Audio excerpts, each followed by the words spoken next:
أعوذ بالله من الشيطان الرجيم. بسم الله الرحمن الرحيم. ثم أورثنا الكتاب الذين اصطفينا من عبادنا فمنهم ظالم لنفسه ومنهم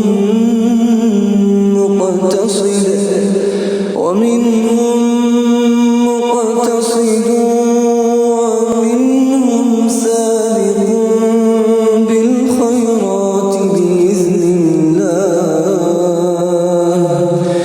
ذلك هو الفضل الكبير.